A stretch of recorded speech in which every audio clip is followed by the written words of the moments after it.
Membaca pada hakikatnya bukan hanya teks di dalam buku, tapi kehidupan yang kita hadapi hari ini itu semua juga bagian dari bacaan. Nah, bagaimana cara kita bisa memaknai kehidupan itu sangat bergantung kepada kemampuan kita dari membaca buku.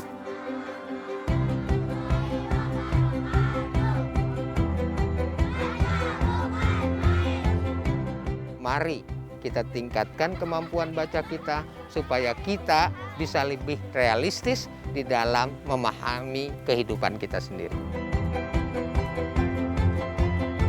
Di selatan kota Padang terhampar pantai yang berair jernih. Yang selalu dikatakan Pak Syarif adalah sebaik-baik manusia adalah yang bermanfaat bagi orang lain. Maka tugas kita adalah untuk mengajak mereka untuk membaca, menemani mereka sehingga mereka lebih dekat dengan buku. Dua jari kiriku, ku gabung jadi empat, ku buat kamera. Kalau kita mau memahami sama-sama bahwa taman bacaan harus dilihat sebagai ujung tombak dari pemberdayaan dan peningkatan kualitas sumber daya manusia.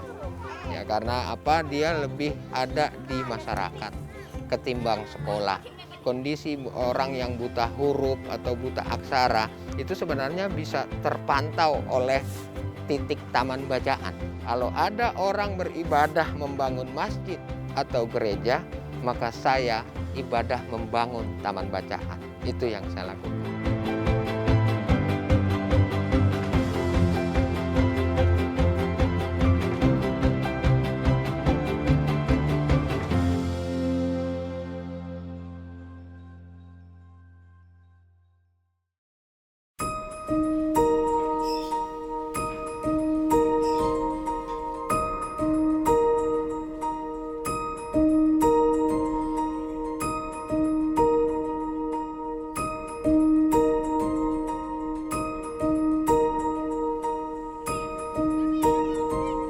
Wilayah Desa Sukaluyu, Kecamatan Taman Sari, Kabupaten Bogor, pengamatan saya adalah mereka sebagian besar itu banyak anak putus sekolah. Ini dibuktikan dengan data 81% dari tingkat pendidikan masyarakat memang hanya di SD gitu. Nah, ini disebabkan oleh apa? Karena disebabkan tingkat mata pencaharian ya dari penduduk di wilayah ini 72% itu adalah tidak tetap.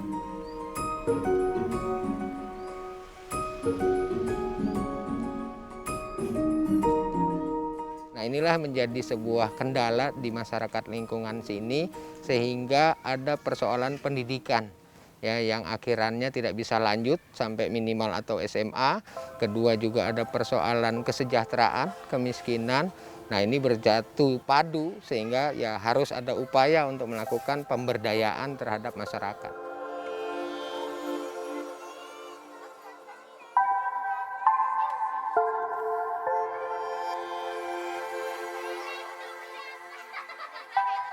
Ya, dampak besar dari pendidikan yang rendah, bahkan juga kemiskinan, yang pertama itu adalah kriminalitas, kemudian juga pernikahan dini, kemudian anak-anak terjebak pada narkoba, kemudian juga terjebak pada tongkrongan-tongkrongan yang berdampak negatif. Nah, itu semua kan menjadi sumber awal penyakit masyarakat gitu, yang bikin gundah semua orang. Nah, saya mencoba secara sederhana untuk mengajarkan itu semua melalui taman bacaan supaya sekolahnya lanjut, tidak berhenti. Lalu kemudian juga ada pembelajaran akhlak maupun karakter yang ditanamkan kepada anak-anak di taman bacaan. Nah, oleh karena itu beberapa yang kita akan evaluasi dalam kesempatan sekarang supaya aktivitas taman bacaan ini bisa lebih efektif, lebih bermanfaat buat para pengguna layanannya, yaitu diantaranya adalah Geberbura, Gerakan Berantas Buta Aksara. Ya. Nah, mungkin dari Hani bisa kasih info apa yang sudah dilakukan di Geberbura sekarang ini. Kegiatan Geberbura atau Gerakan Buta Aksara ini dilaksanakan setiap hari Minggu pukul 1 sampai dengan jam 3. Kita bicara minat baca itu sangat bergantung kepada akses bacaan. Kemana anak-anak itu mau membaca buku. Nah, oleh karena itu bertemulah di dalam konteks bahwa ada angka putus sekolah sebagai fakta, sisi lain adalah akses bacaan yang tidak tersedia. Karena itu saya menyediakan rumah saya untuk dijadikan taman bacaan masyarakat Lentera Pustaka seminggu 3 kali, termasuk juga pada akhirnya adalah mengubah mindset mereka supaya pentingnya sekolah. Minimal sampai dengan usia SMA lah kira-kira begitu. Ya, masih di Kepra ya, mungkin Reza bisa kasih update juga ya bahwa kelas prasekolah kan juga ada permainan ya. Nah, permainan aktivitas yang suka dikasih sekarang ini ke anak-anak apa? Biasanya anak-anak kalau biar nggak bosan dikasih lagu-lagu. Yang men-trigger saya untuk mendirikan taman bacaan ini adalah pertama, saya juga seorang pendidik dengan latar belakang mengajar 28 tahun. Pada akhirnya tidak akan bermakna kalau tidak saya kontribusikan secara langsung kepada masyarakat. Karena itu saya membuktikan pengabdian sosial dalam pendidikan saya di kampung ini ya, di Desa Sukaluyu. Yang kedua, ini juga sebagai bagian dari ikhtiar untuk menekan angka putus sekolah yang terjadi di masyarakat. Berarti 1 kata, 2 kata, 3 kata. Dalam bicara komunikasi dengan orang atau kita menulis, yang paling singkat dan gampang pakai 3 kata. Saya kira karena ini daerah yang selama ini nggak punya akses bacaan, tidak dekat dengan buku, maka responnya bukan negatif tapi hambar. Ibaratnya tidak ada apa-apanya gitu ya. Sehingga waktu itu waktu buka hanya 14 anak saja. Ya, terasa garing dalam mengelola taman bacaan itu gitu ya. Tetapi yang diperlukan dari saya adalah saat mendirikan taman bacaan itu 2 saja. 1, komitmen bahwa saya itu akan survive di taman bacaan. Yang kedua adalah konsistensi, sikap istiqomah kita untuk menjalankan program.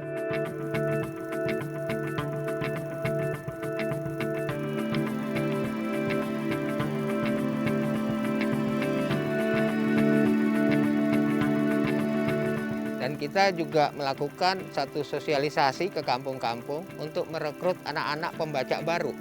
Itu seperti di Kampung Taman Sari, Kampung Sukajaya, kemudian juga Kampung Jami. Nah, ini artinya adalah upaya yang kita lakukan untuk menambah terus anak-anak yang membaca.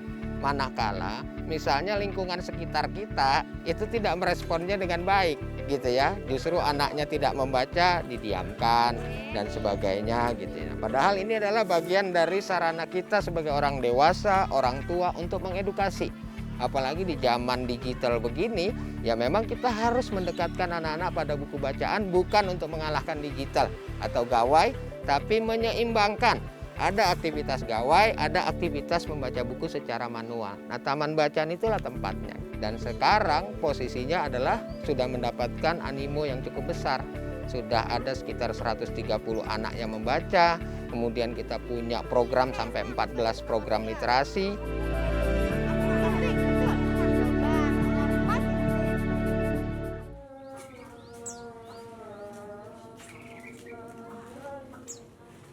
Perkenalkan, nama saya Randy, umur 12 tahun, saya sekolah di Cipadung, baru mau naik kelas 1 SMP. Dan saya tinggal di Kampung Sukajaya, Kabupaten Bogor.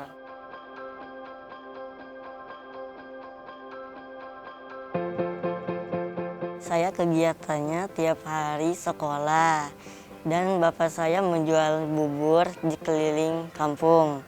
Dan ibu saya, ibu rumah tangga.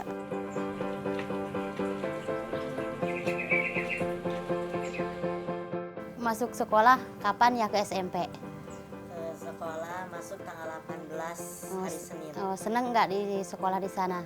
Senang banget. Oh, terus gimana sama teman-teman? Mimpi besar saya ingin menjadi guru. Kenapa jadi guru? Karena untuk mengajarkan anak-anak yang lain. Menurut saya pendidikan itu penting untuk mencapai cita-cita saya. Jadi mau baca gak? Mau. Di TBM? Mau? Mau. Jadi mau baca kamu? Mau. Oh, ya udah, tos dulu. Yang saya lakukan itu belajar, sekolah, baca di TBM supaya lebih pintar. berangkat dulu ya ke TBM. Hati-hati ya. Ya, dadah. Yang pintar. Dadah. Hati-hati.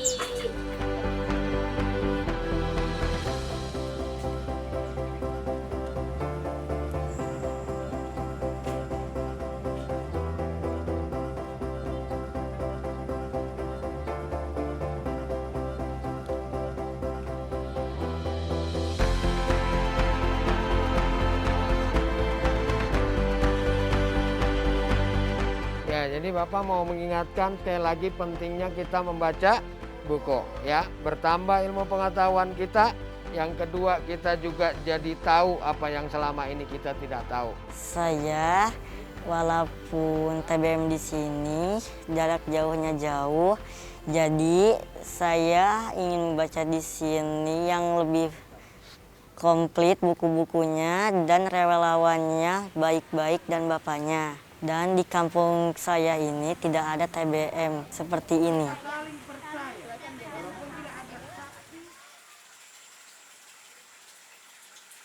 Sejak tahun 2014 saya sudah tergabung di dalam yatim binaannya Pak Syarif. Kemudian menginjak SMA saya dibiayai oleh beliau. Dan pada tahun 2017 beliau mendirikan taman bacaan ini dan mengangkatlah saya sebagai petugas baca pada saat itu. Dan sampai saat ini saya di bangku kuliah sebagai wali baca. Pada zaman dahulu, seekor singa yang menjadi raja rimba jatuh sakit. Semua binatang di hutan mengunjungi raja mereka yang sakit. Hanya satu binatang yang tertinggal, rubah yang menjadi sahabat singa. Dan ketika berkegiatan di jadwal jam bacanya ada kesenangan sendiri ketika menemani mereka membaca. Literasi menurut saya memang sangat penting terutama bagi anak-anak sebagai generasi penerus karena dengan membaca mereka lebih banyak menambah wawasan, menambah pengetahuan mereka sehingga pikiran mereka lebih terbuka, mindset mereka lebih terbentuk melalui buku tersebut. Di selatan kota Padang terhampar pantai yang berair jernih. Kalau bicara trik, kita menerapkan namanya metode TBM edutainment itu. Ya, jadi taman bacaan masyarakat berbasis edukasi dan entertainment. Jadi ada unsur hiburan. Tujuannya semata-mata hanya untuk membuat anak-anak itu betah di taman bacaan. Ya, betah itu menjadi penting supaya anak-anak itu dekat dengan buku-buku gitu. Bahwa dia di taman bacaan itu sebagian besar membaca, masih ada sebagian kecil yang bermain saja, tidak membaca, tidak ada masalah. Yang penting mereka berada dalam lingkup di taman bacaan. Dua jari kananku, dua jari kiriku, ku gabung jadi empat, ku buat kamera cekrek. TBM Lentera Pustaka itu terus terang saja dikelola bareng-bareng oleh orang-orang baik yang dekat pada TBM Lentera Pustaka. Yang pertama saya menyebut wali baca. Mereka adalah orang-orang yang bertugas mendampingi anak-anak untuk membaca setiap kali terjadi jam baca. Masih di jam akal saha. Terus Bapak jawab apa? Tidak mungkin Anami Abi. Yang kedua kita punya relawan-relawan dan itu bukan orang sini. Relawannya adalah rata-rata dari Bogor, dari Depok, dari Jakarta yang sengaja datang seminggu sekali untuk membantu aktivitas dari taman bacaan. Itu yang harus saya syukuri karena saya sekali lagi dibantu oleh orang-orang yang luar biasa bisa menjalankan visi misi TBM Lentera Pustaka bahkan sekaligus juga membimbing warga yang datang. Itu penting buat saya supaya mereka tetap betah berada di taman bacaan. Kalian teman-teman ini gambar apa? Ya, kalau kelinci huruf depannya apa? K dulu, huruf K. Huruf apa? Untuk perubahan dari anak-anak sendiri, yang utama itu adalah dari yang tadinya mereka tidak suka membaca, sekarang habit membaca mereka sudah terbentuk. Dan dari anak-anak pemalu sekarang menjadi lebih ekspresif dan berani. Antusias dan semangat mereka dalam membaca cukup tinggi. Dan itu terlihat ketika jadwal jam baca. Mereka datang bisa lebih awal dari biasanya. Salam literasi. Baca bukan main. Salam literasi. Baca bukan main. Doa literasi. Setelah saya bergabung di sini dan teman-teman saya selalu semangat sekolah dan pintar belajar dan rajin membaca.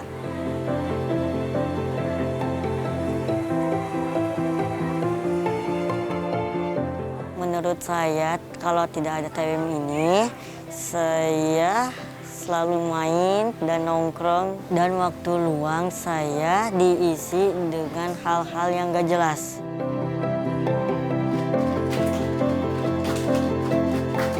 Perasaan bosan dan capek itu selalu ada karena TBM sendiri yang berkegiatan itu selalu full, yang libur hanya di hari Senin, dan yang kedua itu anak-anak yang emang susah diatur. Tapi semua terkalahkan ketika kita bersama mereka dan mendampingi mereka dalam kegiatan membaca dan bermain.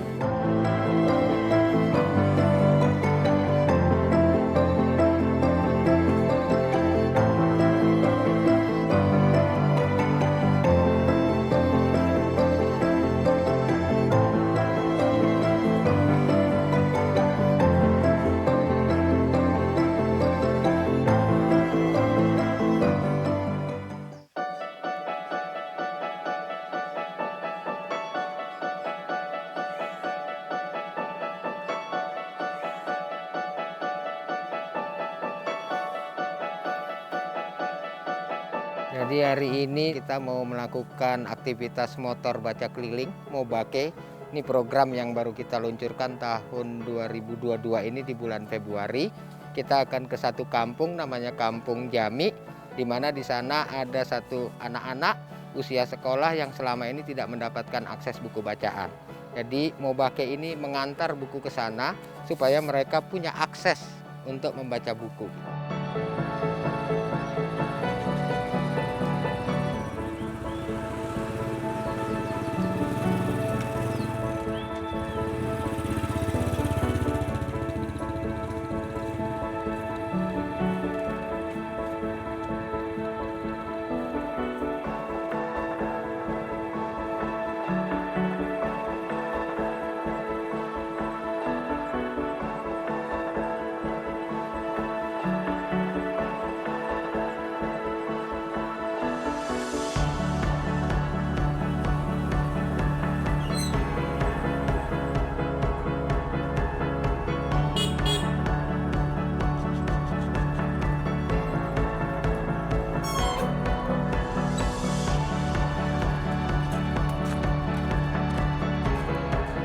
Kendalanya adalah karena kita berada di kaki Gunung Salak, poin pertama itu adalah cuaca.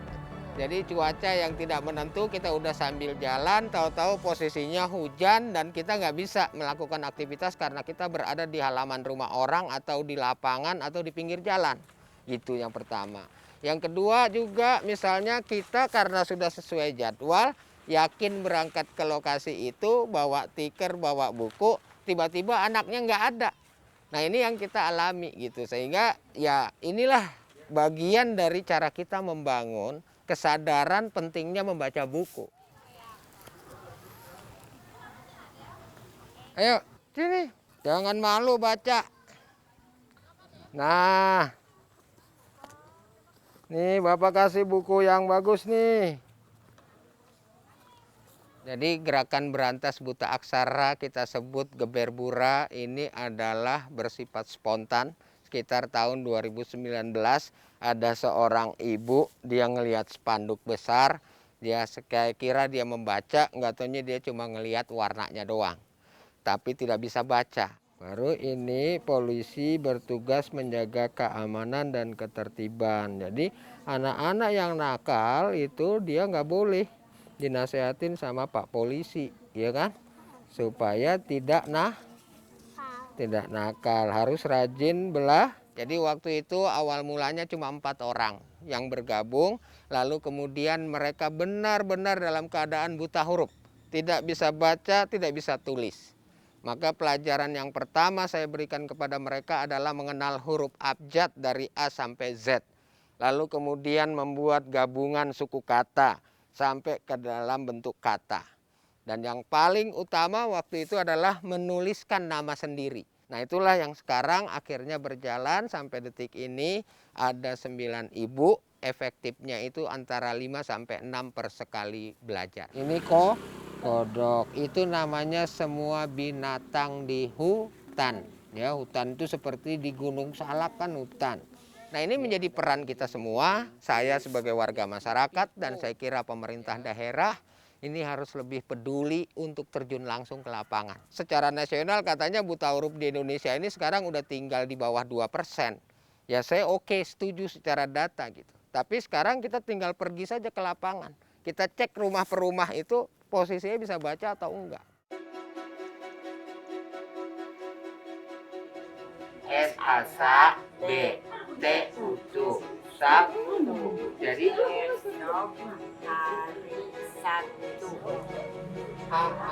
Sosok Pak Syarif adalah sosok yang luar biasa bagi saya.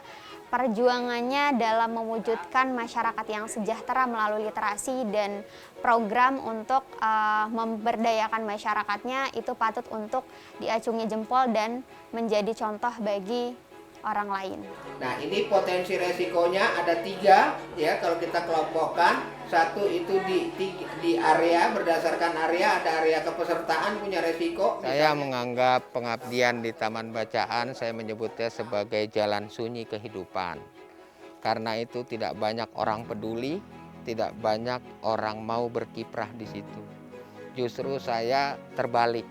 Saya mengabdi di Taman Bacaan, pertama adalah saya menganggap itu kemewahan yang tidak ternilai. Kita bisa bayangkan secara batiniah dan psikologis kita berbuat yang secara nyata kepada orang banyak. Anak yang tidak bisa sekolah atau terancam putus sekolah, kita bisa selamatkan untuk tetap bisa sekolah. Anak karena sudah selesai, sekarang dengan tertib kembaliin bukunya ke box tempat tadi mengambil. Ya, silakan. Nah, karena itu saya menjadikan Taman Bacaan sebagai legacy. Warisan yang saya tinggalkan kepada umat. Sekarang sudah di tahun ke-5, saya pastikan sudah tidak ada lagi rasa lelah. Karena buat saya sekarang Taman Bacaan itu sudah jadi jalan hidup saya.